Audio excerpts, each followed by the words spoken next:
Fidelis, eu já falei, esse telefone aqui tá liberado. Vambora, rapaz. Vai, mete o pau, vambora. Tá bom, eu espero. Mas vambora, rápido. Tá. Você saiu com ela mesmo, rapaz? Saí. E como é que foi? Quando a gente foi pro prédio. Tá. Peraí, que agora eu vou entrar no ar. Tá bom, tô pronto. Ok. 3, 2, 1. Boa tarde. São 14 horas e 30 minutos do dia 23 de agosto de 1954. Estamos falando do Palácio do Catete. Há poucos minutos chegou aqui o senador Francisco Sá Tinoco, do PSD do Rio, trazendo para o doutor Getúlio uma cópia do discurso que o vice-presidente Café Filho está pronunciando nesse exato momento no Senado. No discurso, ele revela aos senadores os 2 encontros que teve com o presidente da República e a proposta de renúncia conjunta. Diz também que Getúlio Vargas recusou terminantemente sua sugestão de renúncia. Segundo nossas fontes aqui no Catete, ao ler a cópia do discurso, agora há pouco, o presidente foi tomado de espanto e disse a Tancredo Neves que há 2 dias Café Filho tinha se solidarizado com ele. A resposta de Tancredo foi preocupante. Eu conheço o Café Filho, disse o ministro da Justiça. Ele não tomaria uma atitude dessas se não tivesse muito apoio militar. Segundo as mesmas fontes, Tancredo Neves sugeriu ao presidente que respondesse ao discurso de Café Filho. Getúlio Vargas reagiu com as seguintes palavras: eu já mostrei mais de uma vez que não tenho apego ao cargo, mas não posso sair do governo enxovalhado com essa pecha de condescendência com o roubo e o homicídio. Tenho de ficar enquanto for necessário para defender o meu nome.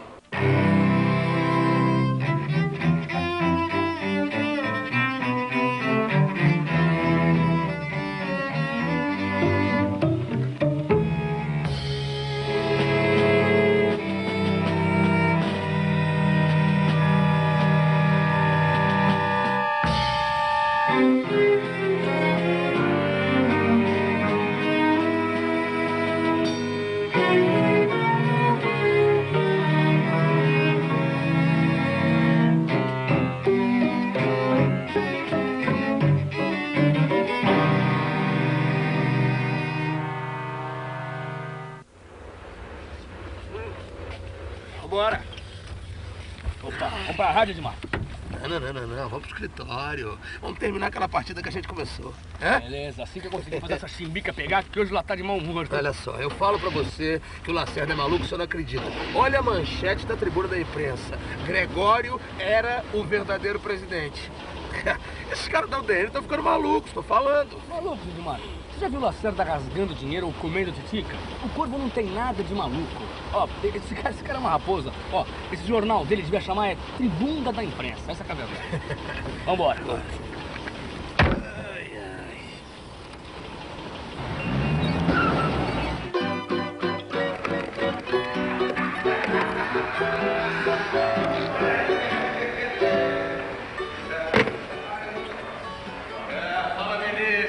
Fala, Edmar. Aí, Edmar. A madeirinha tá pronta. Maravilha. Deixa eu te falar. O Coronel Lafayette já ligou 3 vezes atrás de você.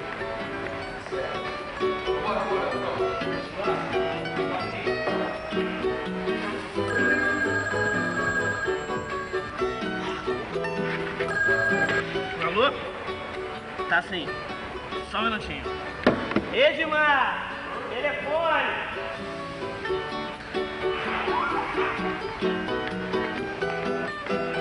Alô? Pode falar. Aquele manifesto dos generais que eu recebi ontem secretamente está sendo levado agora pelo Mascarenhas de Moraes pro Getúlio. Quê? Já mandaram aquele manifesto pro Getúlio que os generais estavam preparando ontem? Mais 30 generais assinaram, inclusive o Mendes de Moraes. Mas as coisas estão andando depressa demais, hein? Não, tô indo pra aí. Tá, tô indo pra aí. Ok, combinado então. Tchau.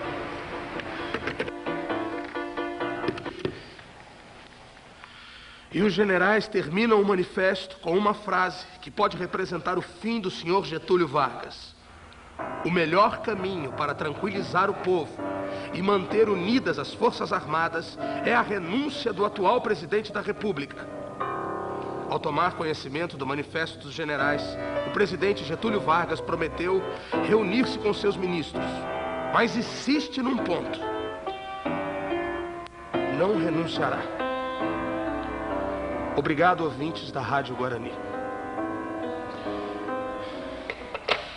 Terminou agora? Tá liberado? Posso? Claro, claro. Por favor. Me encontre meia hora lá no bistrô. Eu tenho uma bomba pra você.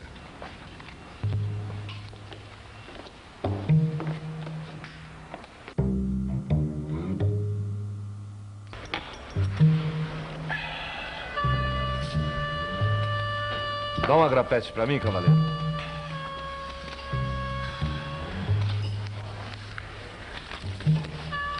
Esse documento aí, nem o Dr. Getúlio conhece. É um manifesto assinado numa reunião secreta de 51 almirantes. Essa cópia pode ficar comigo, né?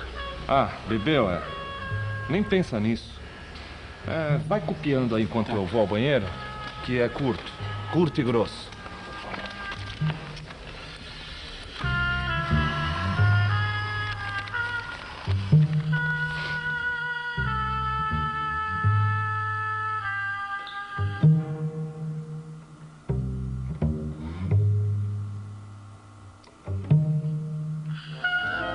Só pra você saber, esse negócio que vocês deram de decretar estado de sítio é bafo.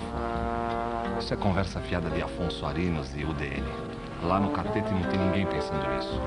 Por favor, o senhor pode me emprestar aqui o telefone para que eu possa dar uma notícia lá na Rádio Guarani, por gentileza?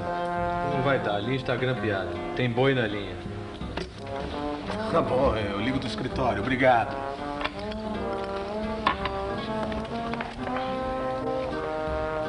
Foi fabricar minha grapete, é?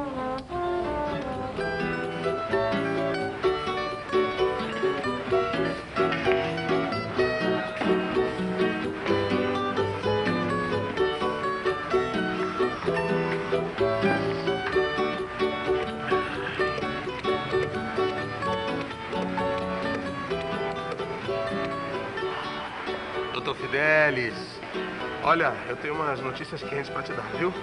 Pode ser agora? Hã? Tá. Eu ligo daqui a pouco.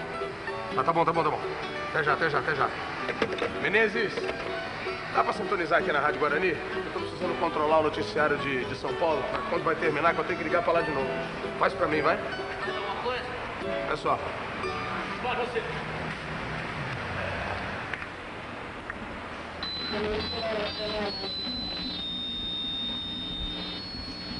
Do Anhangabaú, os estudantes seguiram para a porta do Palácio dos Campos Elíseos para exigir do governador Lucas Garcês uma posição pró-renúncia.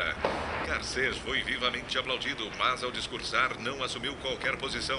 Disse que não desapontaria os que acreditam na decência, que tinham obrigação de impedir que o país caminhasse para o caos e que sabia estar diante das futuras lideranças da nação brasileira. Em nenhum momento o governador de São Paulo usou a palavra renúncia. Vaiado pelos estudantes, Garcês disse apenas: se vocês têm confiança no governo paulista, não peçam ao governador para declarar aquilo que ele não pode declarar. Nossos comerciais, por favor.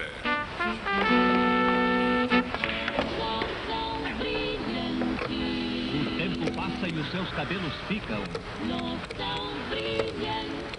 A eterna mocidade dos seus cabelos. Doutor Fidelis. Oi. Olha, posso entrar no ar agora? Hein? O quê? Tá dando microfonia? Tá dando interferência? Espera só um instantinho. Menezes, você desliga o rádio aqui, por favor? Tá dando uma microfonia, um problema técnico? Obrigado. Ok? Eu tô pronto. Tá.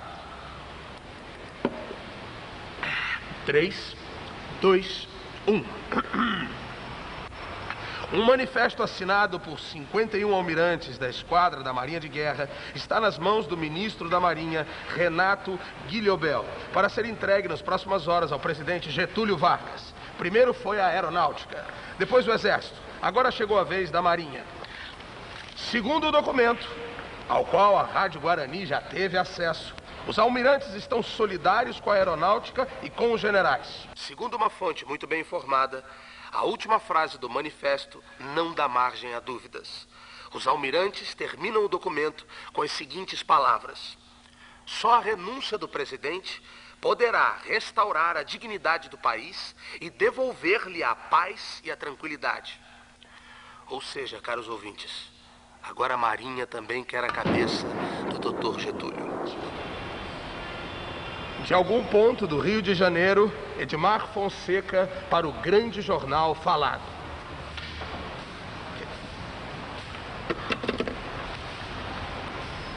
Boa noite. Hoje é dia 23 de agosto de 1954. No Rio de Janeiro são precisamente 22 horas. Sob o patrocínio do Sal de Uvas Picô e do Talco Rosa, sua PRK8 Rádio Guarani vai dar início a mais uma edição noturna do SEUA. Grande Jornal Falado. Ao microfone, Fidelis Batista. Edmar, telefone urgente. Aqui, ó. Isso aí vai lá pro nosso amigo Fidelis. Alô? Sim, sei. Claro. O chefe do Estado-Maior das Forças Armadas, Marechal Mascarenhas de Moraes, esteve agora à noite em visita à Vila Militar em companhia do ministro da Guerra, General Zenóbio da Costa, e do General Odílio Denis, comandante militar do Leste. De lá, os 3 chefes militares se dirigiram ao Palácio do Catete para transmitir ao presidente Getúlio Vargas o quadro da gravidade da situação.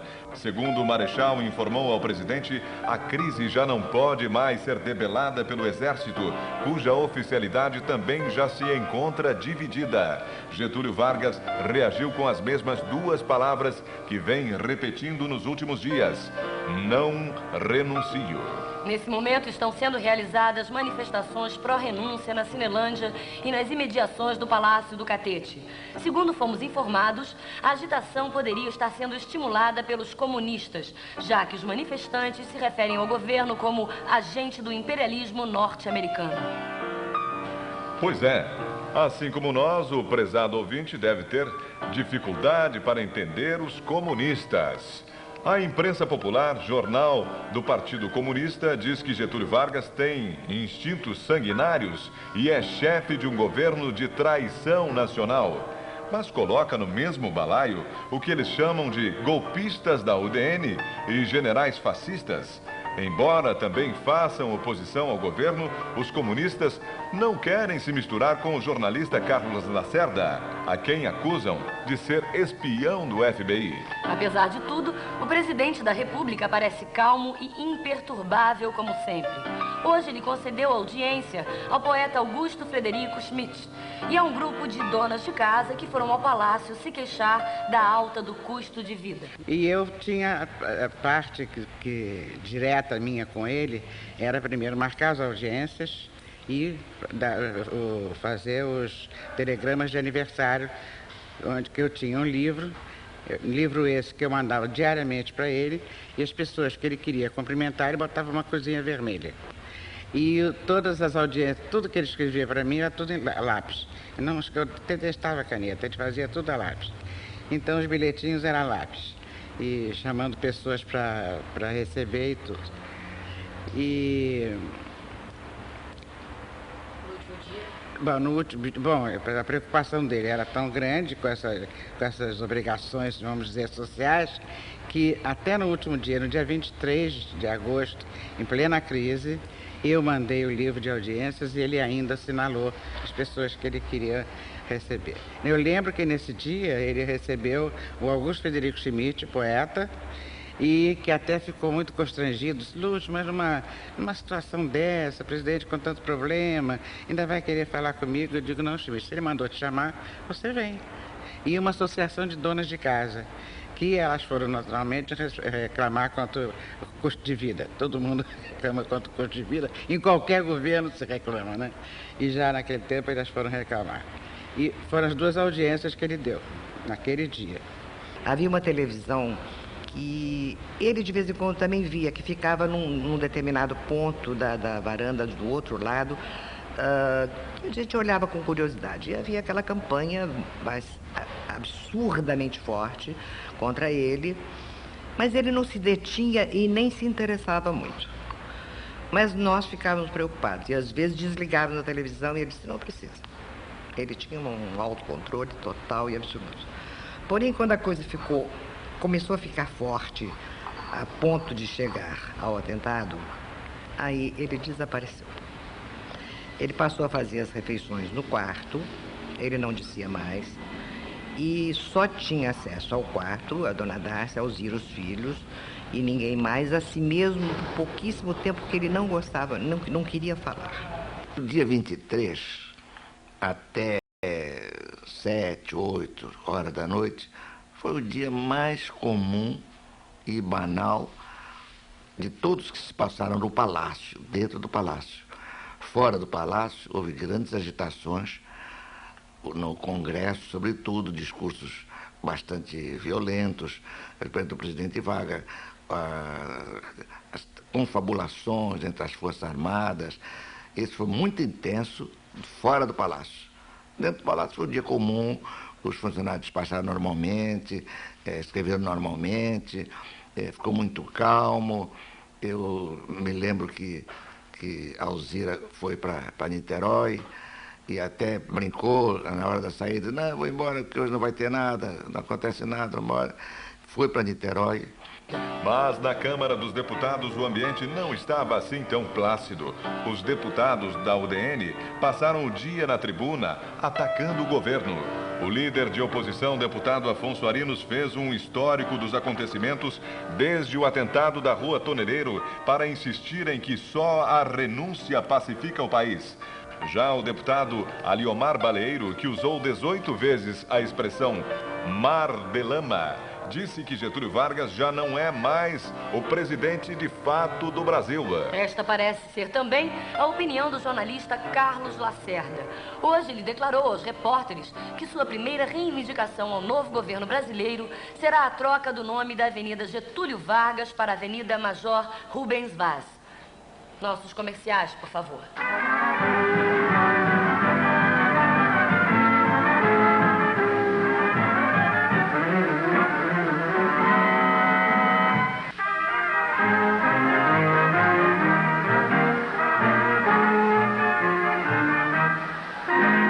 O garoto acordou e tossiu, o velhote tossiu, não dormiu.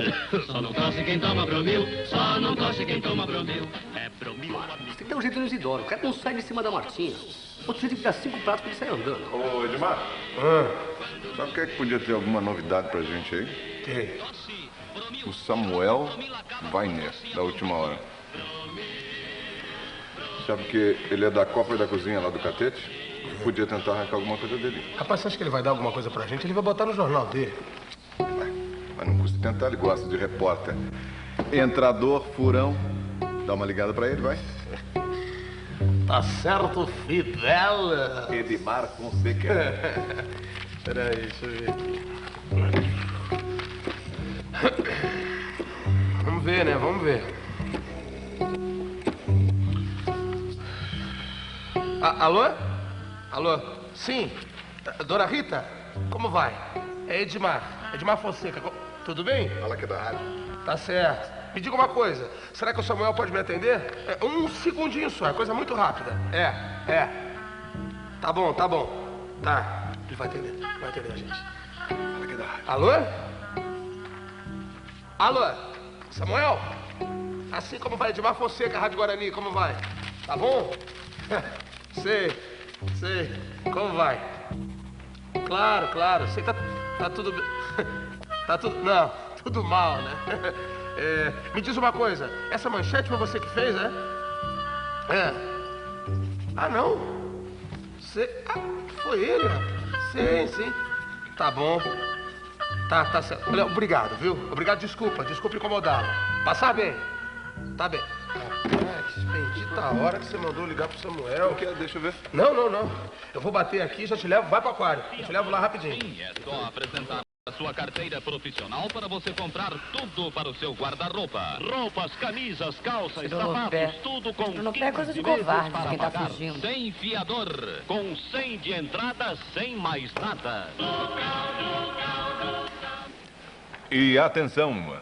Uma fonte ligada ao Palácio do Catete acaba de informar à Rádio Guarani que o jornalista Samuel Weiner, do jornal Última Hora, recebeu agora à noite a visita dos senhores Manuel Vargas, filho do presidente Getúlio Vargas, e Danton Coelho, ex-ministro do Trabalho. Os dois levavam a Weiner um pedido pessoal do presidente. Getúlio sugeriu a Samuel Weiner que a manchete da edição de amanhã da Última Hora seja a seguinte: só morto sairei do catete. E atenção, muita atenção. A mesma fonte nos informou que a tensão no Palácio é cada vez maior. Eu entrei no dia 23 de agosto no Palácio, quase de madrugada, quando tinha menos gente, eu e meu marido. Aí ficamos até uma certa hora e ele teve que levar a Alzira a Niterói. E o tempo foi passando e aquele barulho ensurdecedor de aviões e as pessoas gritavam: a Vila Militar está descendo, a tropa de não sei de onde está vindo. E eu ali naquele... E o Flávio Vigueiros de Mello comigo. E de repente ele me diz: vamos ao cinema. No Palácio tinha um cinema pequeno, mas que eu fui muitas vezes com o presidente, que ele gostava muito de filmes de Ava Gardner. Era o máximo, a mulher mais linda do mundo. E então nós entramos no cinema, eu e o Flávio nos sentamos, mas o cinema já estava repleto de catarinas, desses meninos militares, todos vendo um filme. E não tinha começado. Assim que nós chegamos, o filme começou. Estava eu e o Flávio e o cinema repleto. E passava um filme de bang bang, bem bang bang daqueles. E eu estava muito interessada, pelo menos estava distraída, sem pensar que o meu marido não estava lá. Eu estava distraída. Mas, de repente, o filme me parecia John Wayne. Provavelmente John Wayne, mas ele era assim muito jovem, muito bonito, e ele era uma atração para os meninos também. Que ali estava quase uma coisa de bang bang, né? Todos eles estavam armados. Aí vem um um coronel que comandava, que eu não me lembro o nome, e não acenderam as luzes. Ele entrou no foco do filme. Então, a gente confundia a cabeça dele com a cabeça do John Wayne, só que ele tinha um cap. Então, era aquela coisa estranha que eu dizia assim: mas onde está o John Wayne? Está atrás dele. E ele disse: assumam seus lugares que o palácio vai ser atacado. Aviões da aeronáutica têm feito voos rasantes sobre o Catete. Alguns oficiais estão distribuindo metralhadoras e munições para as pessoas que se encontram nas dependências do palácio. Eu trabalhava assim, do lado tinha uma máquina de escrever e em cima tinha uma janela. E nesta janela ficava um guarda, aqueles catarinas que eles chamavam de catarinas. E não só na minha sala, mas em toda a volta do palácio estava guarnecida por metralhadoras, né? Metralhadoras que seriam, como eu disse, uma coisa completamente pífia, pensando no que poderia ser o ataque que viesse lá de fora. Mas, enfim, era como se trabalhava naquela época. E nós fomos atropeladamente correndo, todos nós, para a porta do gabinete. E quando a porta se abriu, tinha muita gente da família, tinha a sobrinha, tinha o filho, tinha o Lutero, tinha muita gente ali reunida. E havia uma preocupação muito grande com as pessoas, principalmente as senhoras que estavam lá. E o Lutero se aproximou do ministro Zenob da Costa, que estava saindo, porque primeiro saiu o presidente, né? Depois é que os ministros saíram. E ele disse: ministro, onde é que eu posso colocar as senhoras e o presidente em caso de ataque ao palácio? Ele disse: em qualquer lugar, porque isso vai tudo pelos ares. Eu me lembro que eu cheguei no palácio e entrei em contato com o pessoal que estava lá, amigos e políticos e coisa, estavam lá todos numa sala conversando. Digo, mas vem cá, o que vocês estão fazendo aqui? O inimigo está na rua, não está aqui. Vocês estão conversando fiado e entregaram a rua para os outros. O senhor falou isso? Falei. O inimigo está lá, não está aqui. A mesma fonte nos informou que o ex-ministro Danton Coelho foi encarregado pelo presidente de fazer um balanço das forças golpistas. Segundo o informe passado há poucos minutos por Danton Coelho ao presidente, ele já tem o apoio de 80% da Marinha e, se o governo não dominar a situação até o dia 25, será deposto. E atenção, muita atenção para a última notícia. O presidente Getúlio Vargas acaba de convocar uma reunião extraordinária do seu ministério. No dia 23 à noite, 23 à noite, cerca de 9 horas, Benjamin Vargas telefona e diz para meu pai que o presidente quer falar com ele. Lá fomos, Oswaldo, meu irmão, Oswaldo, meu pai, e eu. Meu pai entrou imediatamente para o gabinete e nós ficamos naquela sala. Os dois oficiais de gabinete e meu irmão e eu. Passados alguns momentos, o doutor Getúlio sai do gabinete de pijama, listado, com um charuto na mão. Passa por mim, me vê e diz assim: você andou dando uns tapas no Lacerda? Eu digo: não, presidente, só pude dar um, porque me agarraram logo depois. E ele seguiu para o quarto. Ao voltar, ele já voltou vestido. E entrou de novo no gabinete. Meu pai tinha ficado sozinho lá, acredito eu. Aí abre-se a porta e meu pai diz assim: o Zenóbio vai chegar aí. Se chegar com maus modos, prendam-no. Eu achei aquilo profundamente esquisito, mas encontrei ali o Oswaldo Aranha, que eu conhecia, o homem de iniciativa, de atitude e de comando. Quando eu cheguei no palácio, perto do Palácio Catete, naquela rua que entra o Palácio Catete, já estava tudo cercado. E os guardas não queriam me deixar passar nenhum carro para a Rua do Catete. Eu peguei minha carteira de funcionária e mostrei ao senhor guarda e disse para o meu amigo: toca, porque eu vou entrar de qualquer maneira. Quando chegamos na porta, a porta do Catete estava também fechada. Aí o guarda, que me conhecia de todo dia, disse: estou na luz, a senhora vai entrar, mas a senhora pode ser que não saia. Eu digo: não me interessa, eu quero entrar. Sair depois eu vejo. Mas eu nem pensava nisso, eu queria estar lá. Queria estar lá perto dele e perto das coisas que estavam acontecendo. Era isso que eu queria. Algumas das pessoas estavam lá embaixo, estavam no andar térreo do prédio, vieram a mim e me disseram assim: olha, nós estamos com fome, fala aí para arranjar um sanduíche, uma comida para a gente e tal. Eu disse: pois não, vou pedir. Quem administrava o palácio era o general Caiado de Castro, chefe do gabinete militar, que era surdo, muito surdo mesmo.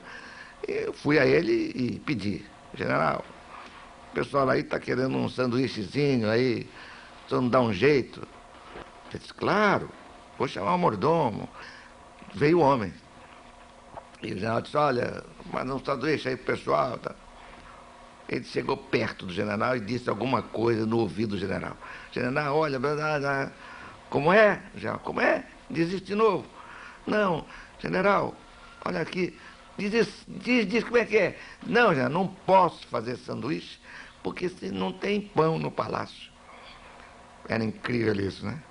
Quer dizer, se porventura tivesse havido intenção de reagir, não tinha alimento nem para os soldados, nem para nós estarmos lá dentro. Nós íamos todos nos entregar pela fome. Durante o dia, por algum motivo, eu tive que ir lá em cima levar algum papel. E eu encontro com o presidente entrando na sala de despacho. E ele estava vestido de marrom. Eu sou muito supersticiosa. Chamei o Wilson, que era o mordomo que servia. Eu disse: mas Wilson, numa crise dessa, você me dá uma roupa marrom para o presidente botar? Ele ficou triste na luz, nem me lembrei. Eu digo: mas não devia ter dado. E foi embora. Alguns ministros já se encontram no Palácio do Catete, que está cercado por soldados leais ao presidente.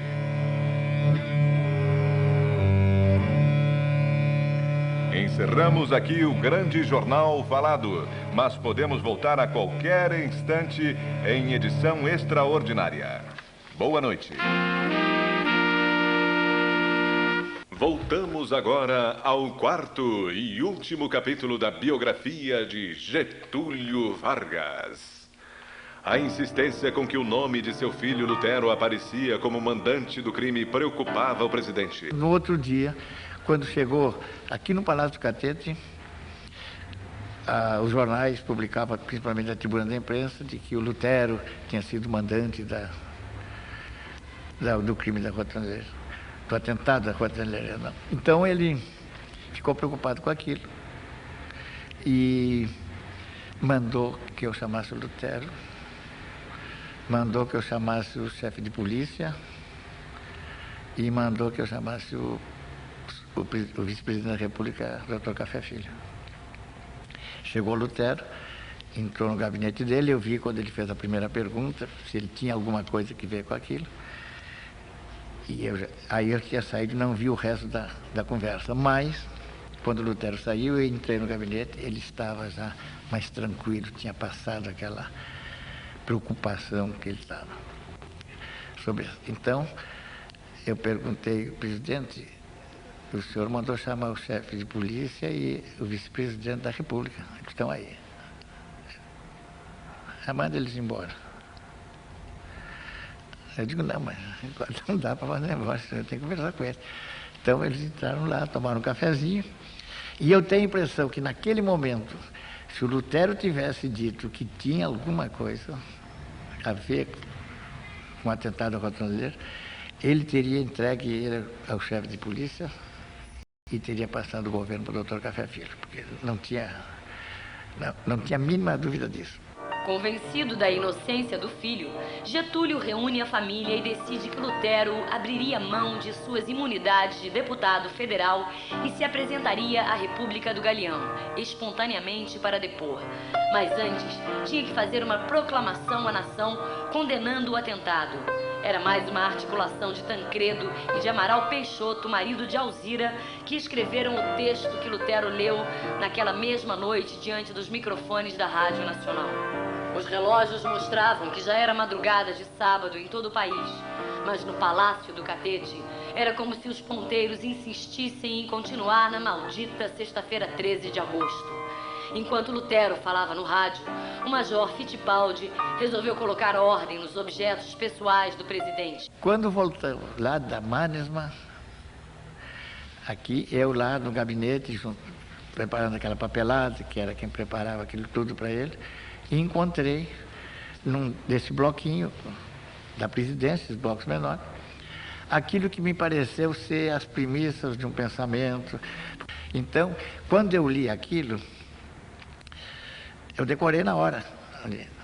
Decorei e estava escrito: a sanha dos meus inimigos, deixo o legado da minha morte.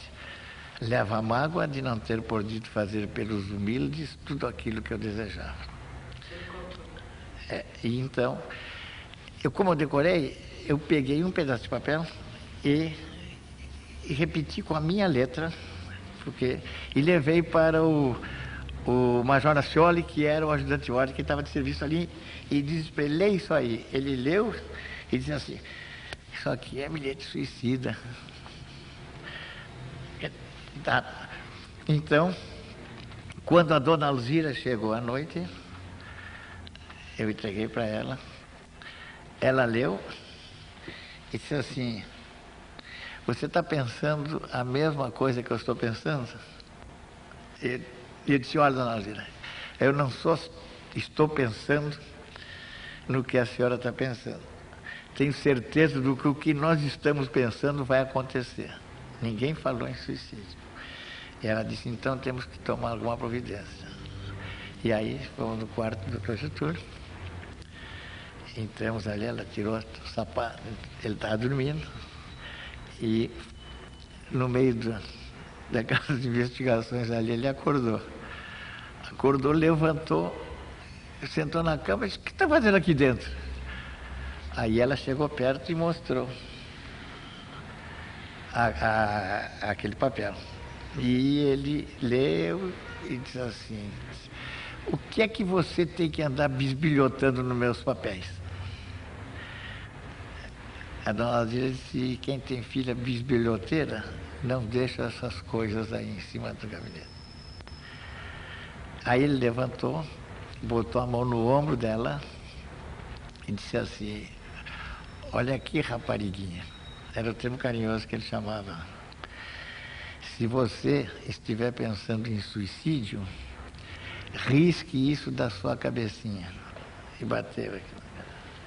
Porque o suicídio é uma covardia. E a minha morte tem que representar uma coisa muito superior a uma covardia. No dia 14 de agosto, uma bomba sacode o Catete às 14h. Uma escolta de oficiais da aeronáutica acabara de levar Gregório preso. Getúlio ainda não se havia refeito do golpe quando chega a notícia de que 2.000 oficiais reunidos no clube militar haviam tentado aprovar uma moção exigindo a sua renúncia. Inclusive, tem um fato muito interessante que 3 ou 4 dias antes, quando eu estava de serviço, o Heron Domingues, nunca me esqueço, que era da Rádio Nacional, que era do governo, estava dando notícia que o presidente estava doente, que estava não sei o quê, porque correu boato, tudo quanto é jeito.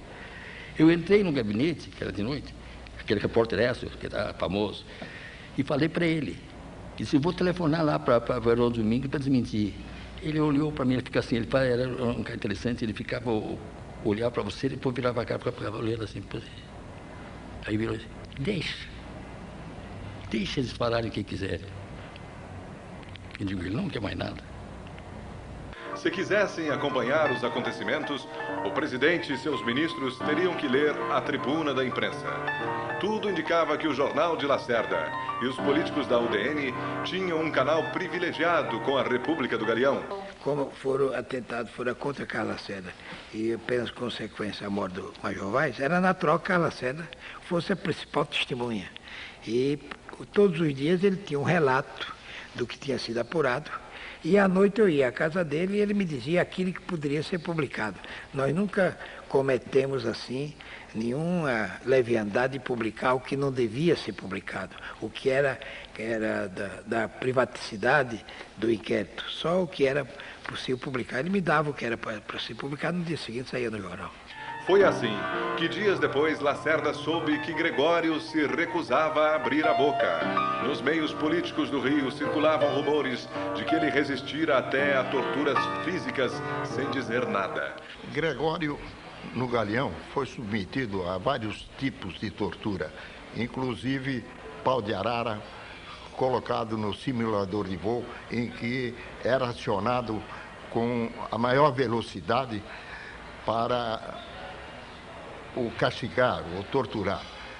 Outros tipos, várias coisas foram feitas, né, nesse dia, que era exatamente para pressionar, coagir a que Gregório viesse declarar aquilo que eles desejavam, que era comprometer o Dr. Getúlio Vargas. E ele reagiu, apesar de tudo isso, apesar das torturas, ele não declarou aquilo que esse grupo de oficiais desejava. Lacerda e seus amigos decidiram colocar em prática um plano para fazer o anjo negro de Getúlio falar. 2 dias depois, ao acordar na cela em que estava preso, Gregório encontrou jogado no chão um exemplar da tribuna com uma manchete que gelou seu sangue.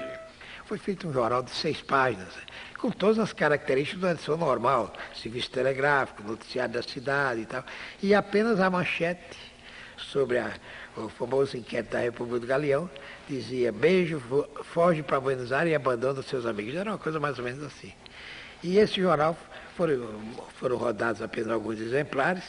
Nós tivemos dúvidas de fazer, porque embora achássemos que do ponto de vista do inquérito era lícito preparar uma cilada dessa para o réu, o indiciado, do ponto de vista do jornal, fazermos uma edição falsa, vamos dizer, não era uma boa posição para nós. Mas houve insistência e o Carlos, naquela paixão, e ele era um homem apaixonado, concordou que se fizesse a edição, e se fez. Ao ler aquilo, Gregório desabou. Se até Bejo, seu protetor e irmão do presidente, fugira do país, então não lhe restava outra saída.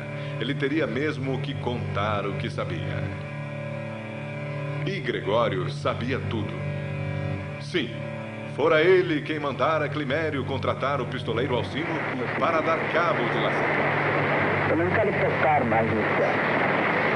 Embora confessasse tudo, o depoimento frustrou a República do Galeão. Gregório assumiu toda a responsabilidade, mas não deixou que qualquer suspeita respingasse na pessoa do presidente, de seu irmão Bejo ou do filho Lutero.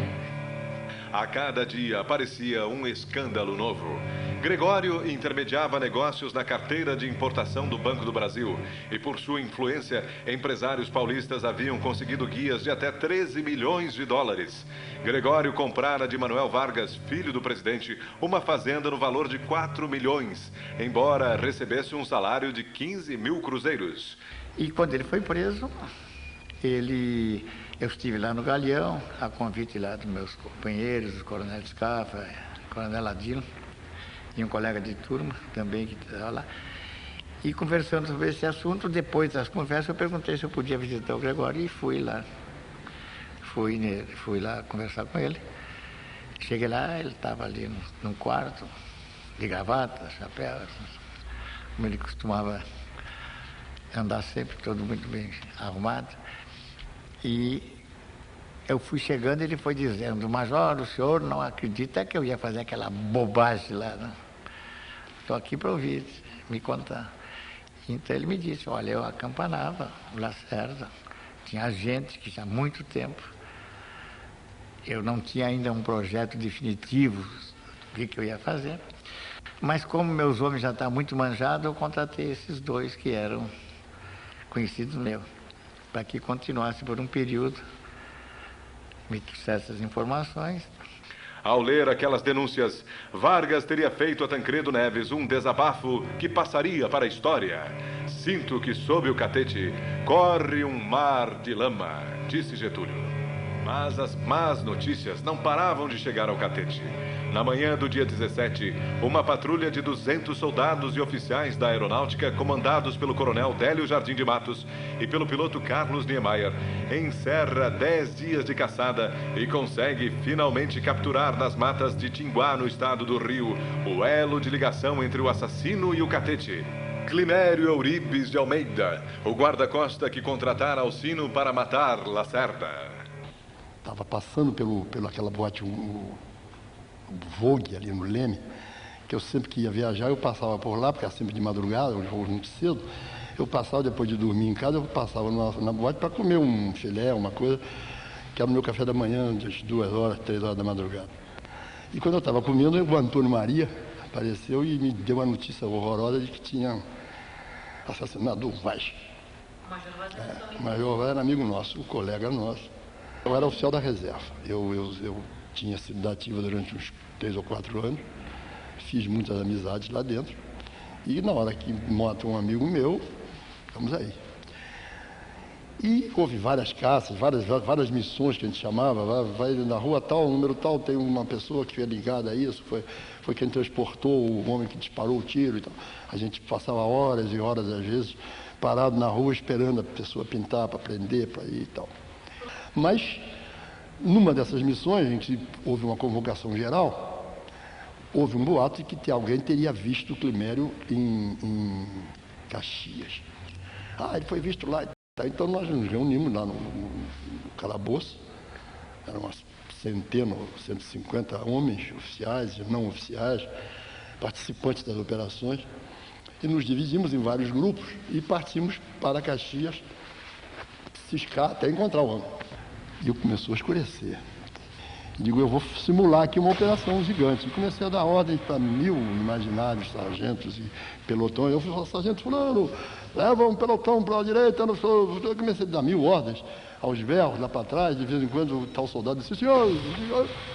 Então nós causamos, criamos um clima em volta do Climério, que eu sabia que ele estava por ali, e que ele estava se sentindo cercado pelo exército brasileiro. Soldado para boa, gente para ir. Claro que usamos o metralhador, demos uns 2 ou 3 tiros para o ar, para dar um cunho de veracidade à coisa.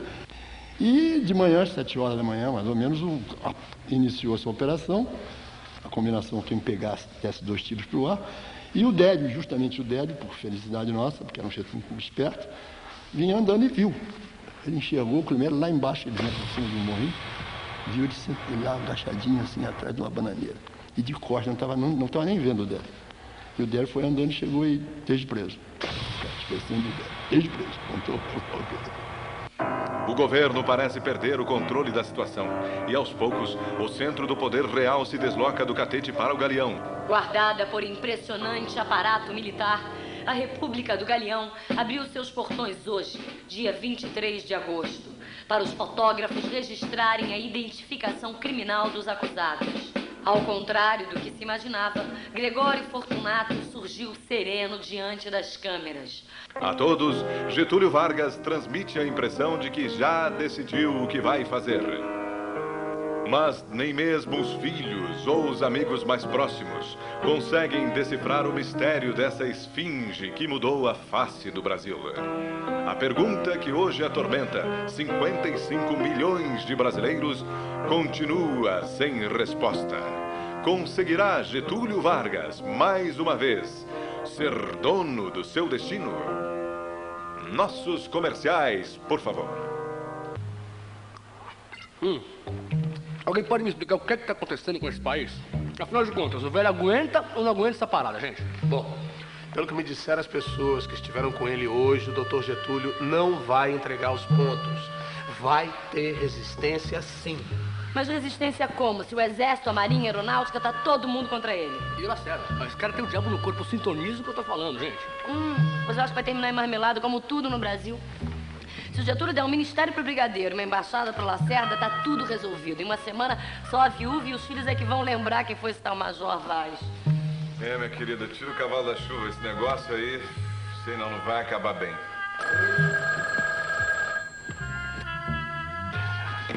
Alô, quem deseja? Um momento, de marcar você. Alô. Sou eu.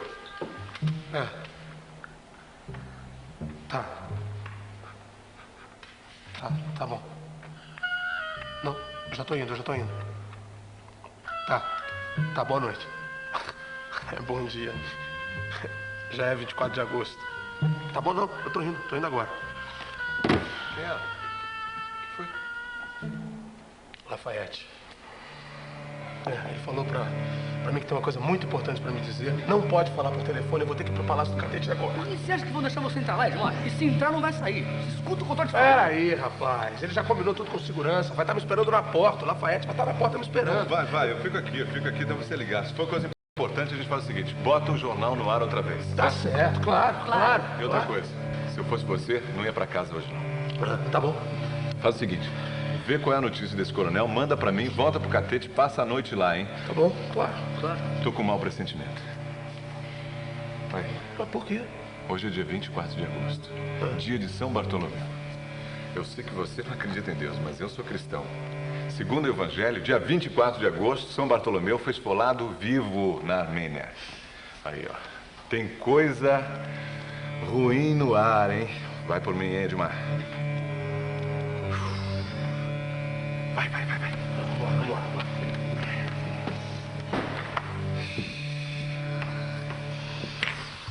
Você teve lá? Tive, foi uma loucura. Peraí, que eu tenho que entrar lá. Desculpa. Boa noite, senhores ouvintes da PRK-8, Rádio Guarani. Estou transmitindo diretamente da sala de reuniões do Palácio do Catete, onde ainda hoje haverá uma reunião do presidente Getúlio Vargas e seus ministros.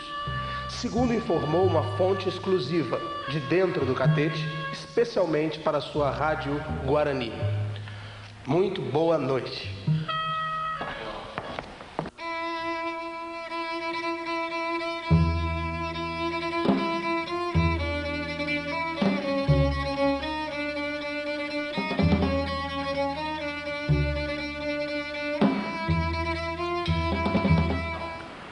Fidelis. Olha, se eu sobreviver a isso tudo, bem que essa rádio podia pingar uma hora extra no meu pires, né? Tá bom. Ah, tô pronto. 3, 2, 1. Bom dia, ouvintes da Rádio Guarani. Aqui é Edmar Fonseca em mais uma edição extraordinária do grande jornal Falado. Em meio à reunião ministerial que se realiza neste momento no Palácio do Catete, o presidente Getúlio Vargas entregou à sua filha, Alzira Vargas, um bilhete manuscrito. Eu tenho aqui em minhas mãos o original deste bilhete, em que o presidente diz o seguinte: já que o ministério não chegou a uma conclusão, eu vou decidir. Determino que os ministros militares mantenham a ordem pública. Se a ordem for mantida, entrarei com um pedido de licença. Em caso contrário, os revoltosos encontrarão aqui o meu cadáver.